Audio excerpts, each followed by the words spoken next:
పాడుదమా స్వేచ్ఛా గీతం ఎగరేయుదమా జాతి పతాకం ఎగరేయుదమా మన జాతి పతాకం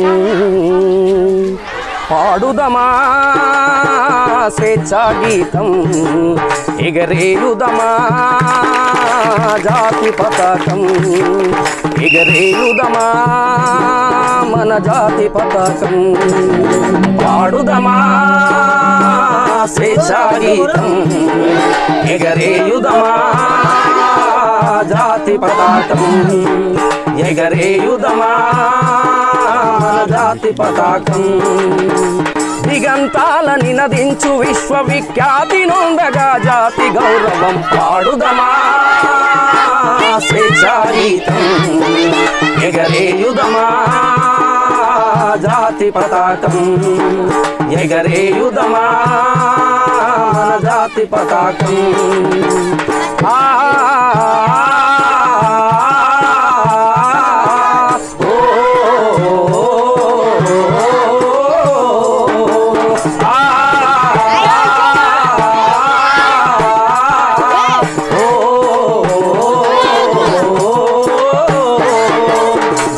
వాళ్ళ బాగు దురంతపు నెత్తుటిదారల నత్తుకొని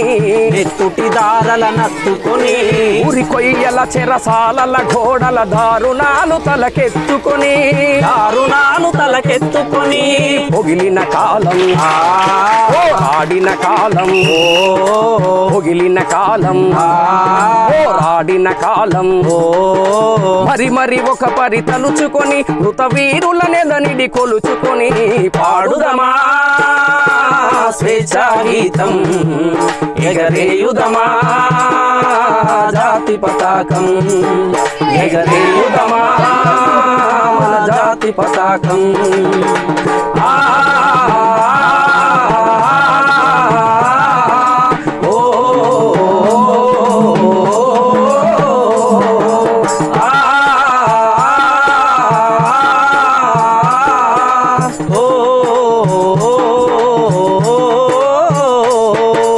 వందే మాతరమని నినదించిన వీరుల శౌర్యం నలదుకొని స్వాతంత్ర్యమే నా జన్మ హక్కని గర్జించిన గలమందుకొని స్వాతంత్ర్య ఫలం పోరాట ఫలం స్వాతంత్ర్య ఫలం పోరాట ఫలం కలకాలం కాపాడుకొని కడు గర్వంగా కొనియాడుకొని పాడుదమా స్వేచ్ఛా గీతం ఎగరేయుదమా జాతి పతాకం ఎగరేయుదమా జాతి పతాకం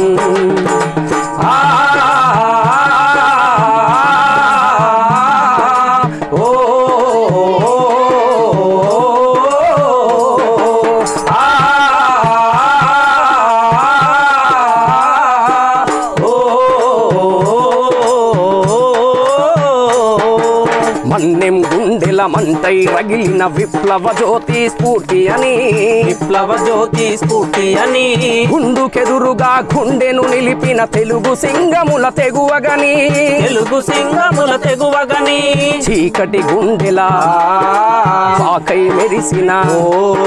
చీకటి గుండెలా పాకై మెరిసిన హరిమెల్లను గురుతుంచుకొని మన తెలుగు తేజమును నింపుకొని పాడుదమా స్వేచ్ఛా గీతం ఎగరేయుదమా జాతి పతాకం ఎగరేయుదమా జాతి పతాకం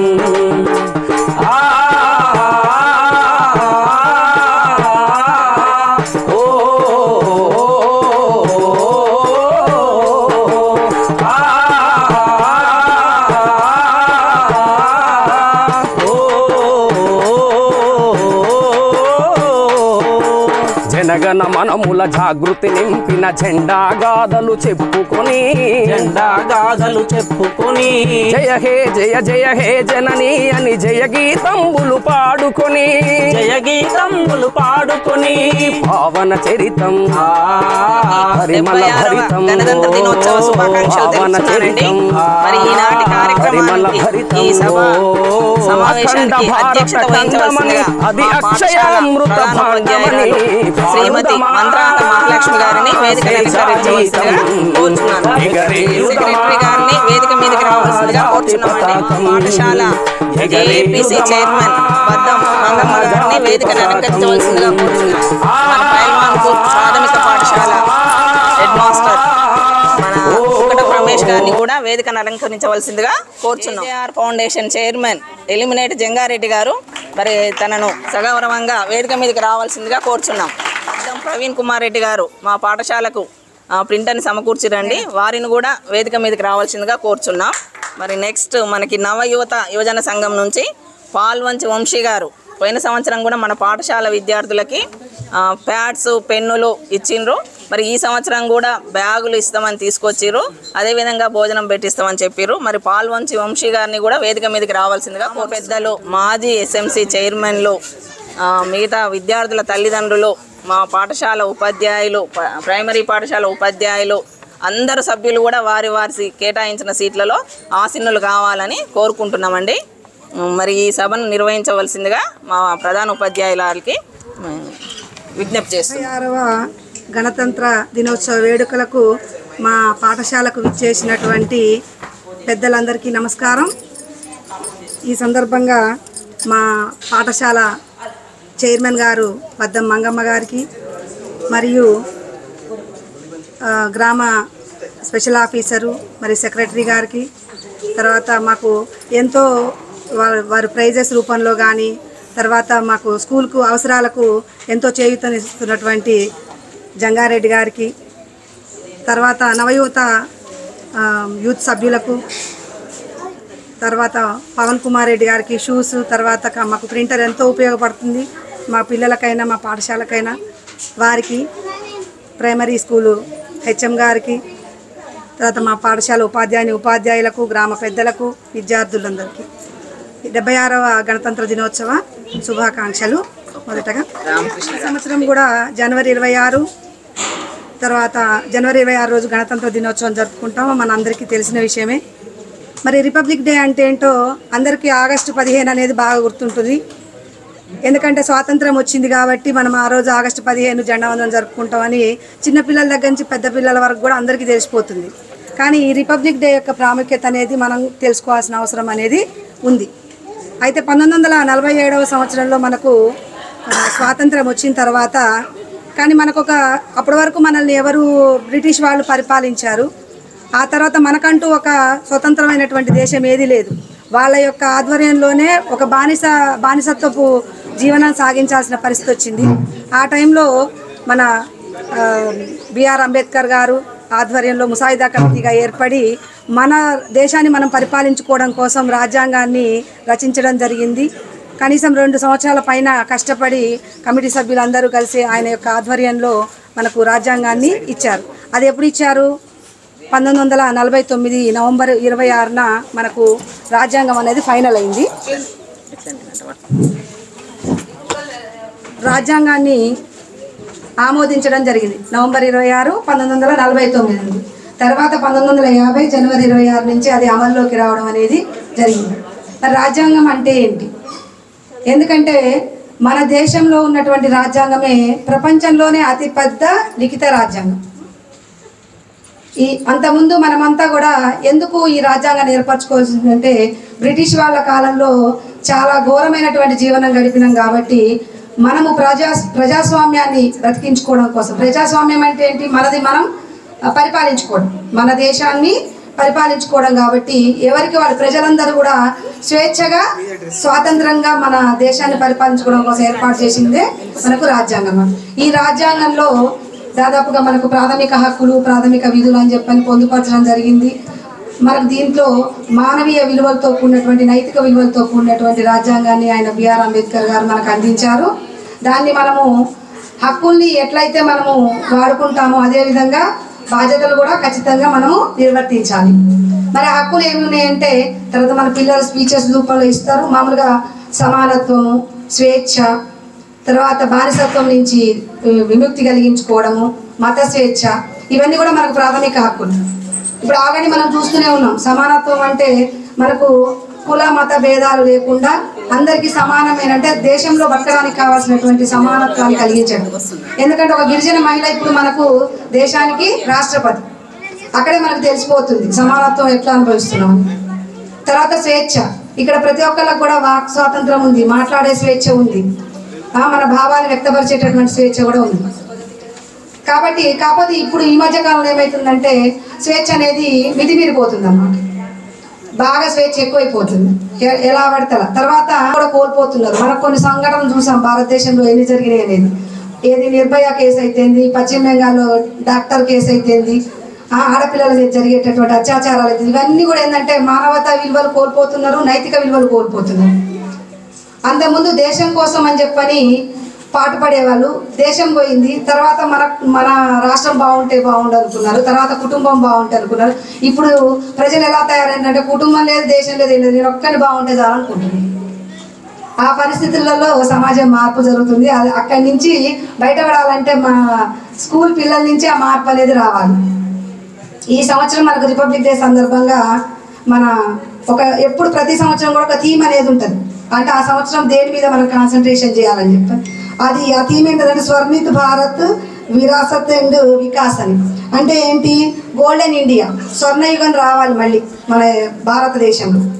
తర్వాత ఏంటి, హెరిటేజ్ అంటే దాని యొక్క గౌరవాన్ని కాపాడుకోవడం, మరియు డెవలప్మెంట్ అంటే దేంట్లో వస్తుంది, ఇప్పుడు టెక్నాలజీలో. నిజం చెప్పాలంటే ఒకప్పుడు మనము శాటిలైట్స్ పంపించుకోవాలన్నా పక్క దేశాల మీద, రష్యా మీద, అమెరికా మీద ఆధారపడాల్సి వచ్చిన పరిస్థితి. ఇప్పుడు మన సొంతంగానే మనము శాటిలైట్స్ని తయారు చేసుకొని మనము అంతరిక్షంలో పంపించుకోగలుగుతున్నాం. మీకు అందరికీ తెలుసు టెక్నాలజీ ఎలా డెవలప్ అయిందంటే ఆఖరికి బిచ్చగాడు కూడా యూపీఐ పెట్టుకునే పరిస్థితి వచ్చింది. అంటే ఏంటి, ఫోన్పే చేస్తారా, ఒక 10 రూపాయలు ఇస్తావా, 5 రూపాయలు ఇస్తావా, ఫోన్పే చేయండి అని. అంటే మనము బ్యాంకుకు పోయి చేసుకునే పనులన్నీ కూడా ఇంట్లో కూర్చొని ఫోన్ పట్టుకొని చేసే పరిస్థితికి మన భారతదేశం అభివృద్ధి చెందింది. ఇప్పుడు ఇంకా చెందుతూనే ఉంది. చెందాలి అంటే ప్రతి ఒక్కరు కష్టపడి పనిచేయాలి. కష్టపడి పనిచేసినప్పుడు మాత్రమే మనకు డెవలప్మెంట్ అనేది. అన్ని దేశాలు మనకంటే చాలా చిన్న దేశాలు, జనాభాలో తక్కువే, విస్తీర్ణంలో తక్కువే, అన్ని తక్కువే ఉన్నాయి. అయినా అవి ఎందుకు అభివృద్ధి పదంలోకి వెళ్తున్నాయి? మరి మనదేందుకు ఇంకా డెవలపింగ్లోనే ఉంది అని అంటే మన దగ్గర ఉన్నటువంటి అలసత్వం పోవాలి, బద్ధకం పోవాలి, ప్రతి ఒక్కరు కూడా కష్టపడే మనస్తత్వం అనేది రావాలి. మంచి ఎందుకంటే విద్యా వైద్యం రెండు కూడా ఎప్పుడైనా సరే గవర్నమెంట్ ఆధ్వర్యంలోనే మాత్రమే ఉండాలి. ఈ రెండు ఉన్నప్పుడు ఏమవుతుందంటే ప్రజలకు మంచి ప్రజలకు మంచి విద్య అందుతుంది. తర్వాత ఆరోగ్యం కూడా ఎలాంటి నిష్పక్షపాతం లేకుండా అందుతుంది. తర్వాత కాబట్టి మనము ఇప్పుడు మా పిల్లలందరూ ఏంటంటే కాబోయే భావి భారత పౌరులు. వీళ్ళందరికీ ఏంటంటే ఈ సందర్భంగా నేను తెలియజేసుకునేది ఏంటంటే గ్రామ పెద్దలు ఉన్నారు, తల్లిదండ్రులు సరే ఒకరిద్దరు ఉంటారు. వాళ్ళకందరికీ ఏంటంటే పిల్లలలో వాళ్ళు తెల్ల పేజీ వంటి వాళ్ళు. ఆ తెల్ల పేజీ మీద మనం ఏది రాస్తే అదే అచ్చవుతుంది. కాబట్టి ఆ వైట్ పేజీ మీద మనం రాసేదాన్ని బట్టి ఉంటుంది. కాబట్టి పెద్దలైన పిల్లలైన వాళ్ళని మోటివేట్ చేయాలి. వాళ్ళలో లోపాలు ఉన్నప్పటికీ ఏది ఉన్నప్పటికీ వాళ్ళు మోటివేట్ చేసుకుంటూ మీరు సాధిస్తారు అంటే సాధిస్తారు, లేదు నువ్వేం చేయలేవు అంటే వాడు ఏం చేయలేడు కూడా. ఇంకా కాబట్టి వాళ్ళని ఎంకరేజ్ చేసుకుంటూ వాళ్ళకైనా ఒక మంచి భవిష్యత్తులో, ఎందుకంటే మనకు రాజ్యాంగం ఇచ్చింది ఏంటంటే ఓటు హక్కు. నిన్ననే చేసుకున్నాం మేము నేషనల్ ఓటర్స్ డే అని చెప్పాను, ప్రతిజ్ఞ చేసుకున్నాం. వాళ్ళకి యాక్చువల్ చెప్పంటే వాళ్ళకి అది ఆ పదాలకు అర్థం కూడా తెలియదు. అయినప్పటికీ కూడా వాళ్ళు భవిష్యత్తులో ఇంకొక 3-4 ఏళ్ళు అయితే వాళ్ళు కూడా ఓటు హక్కు వస్తుంది. అయితే ఓటర్స్ డే అంటే మనకి ఇచ్చింది రాజ్యాంగం ఇచ్చిన ఓటు హక్కుని మనము సద్వినియోగం చేసుకోవాలి. మంచి చెడులు ఆలోచించుకొని అదే ఒక ఆయుధం. నిజం చెప్పాలంటే ఓటు అనేది ఒక ఆయుధం అన్నమాట. అంటే మనము ఎలాంటి రాతనైనా రాసేటటువంటిది ఓటు. కానీ అది కూడా ఇప్పుడు అన్ని రకాలటువంటి వాటికి లొంగిపోతుంది అన్నమాట. ఓటు కూడా అన్నిటికీ లొంగిపోతుంది ప్రలోభాలకు. కాబట్టి మా పిల్లలకు నేను చెప్తుంది ఏంటంటే ఎలాంటి ప్రలోభాలకు లొంగకుండా స్వతంత్రంగా ఓటు వేసుకొని మనకు నచ్చిన వ్యక్తిని గెలిపించుకోవాలి. సరే, ఇప్పుడు భవిష్యత్తులో గ్రామ పంచాయతీ ఎలక్షన్స్ వస్తున్నాయి. మీరు ఇందులో సర్పంచ్ ఆశా వాళ్ళు ఉండొచ్చు, లేకపోతే ఇంక వేరే వాళ్ళు ఉండొచ్చు. కానీ మాకు ఎవరు సర్పంచ్ అయినా మా స్కూల్ మాత్రం కొంచెం పట్టించుకోండి. మాకు అదే మాకు కావాల్సింది. మాకు కొంచెం స్కూల్కి కొన్ని అవసరాలు ఉన్నాయి. అవి అవసరాలని తీర్చడంలో మాకు కొంచెం చేయూతనివ్వండి. ఇంకొకటి ఏంటంటే ఇక్కడ మెయిన్ మేము ఏం చేద్దామన్నా కానీ ఏ యాక్టివిటీ చేద్దామన్నా మాకు ఇక్కడ సెక్యూరిటీ లేదు. దాంతో మొత్తం చూడండి ఒక అడవిలో ఉన్నట్టే ఉంది స్కూల్. ఒక మంచి వాతావరణము, పిల్లలు ఆడుకోవడానికైనా దేనికైనా చుట్టూ కొంచెం కాంపౌండ్ వాళ్ళు ఉంటే బాగుంది. కాంపౌండ్ వాల్ అనేది మన గవర్నమెంట్ శాంక్షన్ చేస్తే వస్తుంది. కానీ ఫెన్సింగ్ వరకు అయితే మీరు పెద్దలు తలుచుకుంటే అవుతుంది. ఫెన్సింగ్ చేయడం వరకు ఆ టైప్లో ఫెన్సింగ్ వరకు అయితే మీరు పెద్దలు తలుచుకుంటే అవుతుంది. అదొకటి ఆలోచన చేసుకోవాలని కోరుకుంటున్నాను ఈ సందర్భంగా. ఇంకా తర్వాత మాకు ఎవ్రీ ఇయర్ ప్రైజెస్కి జంగారెడ్డి గారు ఇప్పుడు మేడం చెప్పారు, మొత్తం గోడలు మొత్తం సారే కనిపిస్తున్నారని చెప్పని అందరు పెద్దవాళ్ళు సారు ఈ సందర్భంగా సార్కు ప్రత్యేకమైన కృతజ్ఞత తెలియజేసుకుంటున్నాను నేను. తర్వాత సార్ ఒక్కరే కాకుండా విలేజ్లో చాలామంది మంచి మంచి స్థాయికి ఎదుగుంటారు నాకు తెలిసి. వాళ్ళు కూడా ఏంటంటే కొంచెం స్కూల్ పట్ల మీరు చదువుకున్న స్కూల్ అయి ఉండొచ్చు, లేదా మీ పిల్లలు చదువుతున్న స్కూల్ అయి ఉండొచ్చు, లేదా మీ విలేజర్స్ చదువుతున్న స్కూల్ అయి ఉండొచ్చు. దేనికైనా కొంత ఆర్థిక సహాయం అందజేస్తే మేము పిల్లలకు ఎంతో కొంత ఏదో ఒకటి చేయడానికి అవకాశం ఉంటుంది. అదేవిధంగా మనకు ఈ నవయువత వాళ్ళు కూడా కొన్ని సందర్భాల్లో ఏం కావాలో అడుగుతున్నారు. వాళ్ళకు కూడా ఈరోజు బ్యాగ్స్ అవి ఇస్తామని చెప్పారు, పిల్లలకు భోజనం అవి పెట్టిస్తా అన్నారు. తర్వాత పవన్ కుమార్ రెడ్డి గారు పోయిసారి ప్రింటర్ ఇచ్చారు. యాక్చువల్గా మాకు ఇప్పుడున్న మారుతున్న కాలానికి అనుగుణంగా మా స్కూల్కి ప్రింటర్ చాలా అవసరం. ఎందుకంటే ఏ ఎగ్జామ్ పెట్టాలన్నా ఏది పెట్టాలన్నా మాకు ప్రింటర్ తోటే పని. ప్రతి ఒక్కటి డాక్యుమెంట్స్ ఫోన్లలోనే అడుగుతున్నారు వాళ్ళు. అప్పటికప్పుడు ప్రింట్ తీసి ఇవ్వాలంటే మాకు చాలా ఇబ్బందిగా ఉండే. కాబట్టి ఆ ప్రింటర్ ఇచ్చిన తర్వాత మాకు ఆ ఇబ్బంది అనేది తొలగిపోయింది. కంప్యూటర్ ఏమో మా పిల్లోడే సాధించుకొని వచ్చాడు. అక్షిత్ 9th క్లాస్ PFI ద్వారా మా కంప్యూటర్ సాధించుకొని వచ్చాడు స్టేట్ లెవెల్కి వెళ్ళి. ఈ సందర్భంగా వారికి కూడా అభినందనలు తెలియజేస్తున్నాను. తర్వాత ఇప్పుడు వాళ్ళు మన పిల్లలకు మొన్ననే మమ్మల్ని అడిగారు, సైజులు చెప్పండి మేడం, షూ ఇస్తాను. ఎందుకంటే ఈ గవర్నమెంట్ స్కూల్ అనగానే పిల్లలని చూసి ప్రైవేట్ స్కూల్కి పంపించే తల్లిదండ్రులు అందరూ కూడా ఆ లుక్ కనపడట్లేదు. పిల్లలు ఏంటంటే బెల్ట్లు టైలు పెట్టుకొని షూ వేసుకొని బస్సులు వ్యాన్లు ఎక్కుతుంటే వాళ్ళకి అదొక ఆనందం అనమాట. అది మా పిల్లల దగ్గర లేదు కాబట్టి ఈ స్కూల్ అంటే కొంచెం చిన్న చూపు ఉంది. కానీ మీరు కావాలంటే చూడండి, ప్రైవేట్ స్కూల్కి మా పిల్లలకు పోటీ పెట్టి చూడండి చదవడంలో. మరి మా పిల్లలు కూడా చాలా షార్ప్గా చదువుతున్నారు. కాబట్టి నేనేంటంటే సరే బర్డెన్ భరించే వాళ్ళు మీ ఇష్టం, ఎక్కడికైనా వెళ్ళండి. కానీ భరించలేని వాళ్ళు ప్రెస్టేజ్ కోసం అని చెప్పని ఏదో చిన్న చిన్న ప్రైవేట్ స్కూళ్ళలో వేసుకొని వాళ్ళకున్న నాలెడ్జ్ని తగ్గించకండి. కొంచెం మా స్కూల్లో ఎన్రోల్మెంట్ పెరగడంలో కూడా మీ యొక్క కృషి కావాలి సార్. ఖచ్చితంగా కొంచెం మా స్కూల్కి పంపించమని చెప్పని కొంచెం మీరు కూడా మోటివేట్ చేయాలి వాళ్ళను. ఎందుకంటే నా రోజు పోతే ఈ స్కూలు మాకున్న 40 మెంబర్స్, ఈ 40 మెంబర్స్తో స్కూల్ రన్ చేయాలంటే గవర్నమెంట్ కూడా చాలా కష్టంగానే ఉంది. ఒక్కసారి పోగొట్టుకుంటే మళ్ళీ రావడం అనేది జరగదు. తర్వాత మరి ఉన్న పిల్లలంటే బయటకు పంపించుకుంటారు. మరి లేని పిల్లల్ని మనము వాళ్ళు ఇంకెక్కడికి పోక ఏమవుతారు, డ్రాప్ అవుట్స్ అవుతారు అనమాట. చదువు బంద్ చేసి ఇంట్లో కూర్చోవాల్సిన పరిస్థితి వస్తుంది. అట్లీస్ట్ వాళ్ళ పేద పిల్లల దృష్టిలో ఉంచుకొనైనా ఈ స్కూల్ని బతికించుకునేటటువంటి బాధ్యత మాతో పాటు మీ మీద కూడా ఉందని చెప్పని నేను ఈ సందర్భంగా తెలియజేసుకుంటున్నానండి. ఆ తర్వాత ఇంకా నెక్స్ట్ మా పిల్లల యొక్క స్పీచ్లు, తర్వాత డ్యాన్స్ కార్యక్రమాలు ఉన్నాయి. ఈ సందర్భంగా అందరూ మా పిల్లల ప్రోగ్రామ్స్ చూసి వాళ్ళని ఆశీర్వదించి వాళ్ళకు మంచి సూచనలు సలహాలు ఇవ్వాలని మధ్య మధ్యలో మళ్ళీ మాట్లాడుతున్నాం.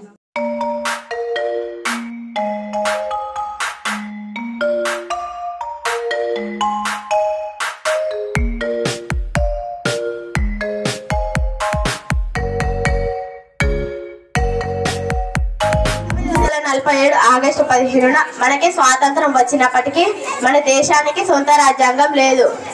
భారత రాజ్యాంగాన్ని రూపొందించడానికి డాక్టర్ భీమ్రావ్ అంబేద్కర్ అధ్యక్షతన ముసాయిదా కమిటీని ఏర్పాటు చేశారు. Today we are celebrate Republic Day. Republic Day is our national festival. On this day, Constitution came into force in 1950. నా 10th క్లాస్లో మేమందరం కలిసి 10.10 GB తెచ్చుకొని ఊరు పరువు మరియు మా తల్లిదండ్రుల గౌరవాలు నిలబెడతామని కోరుకుంటున్నాం. Thank you.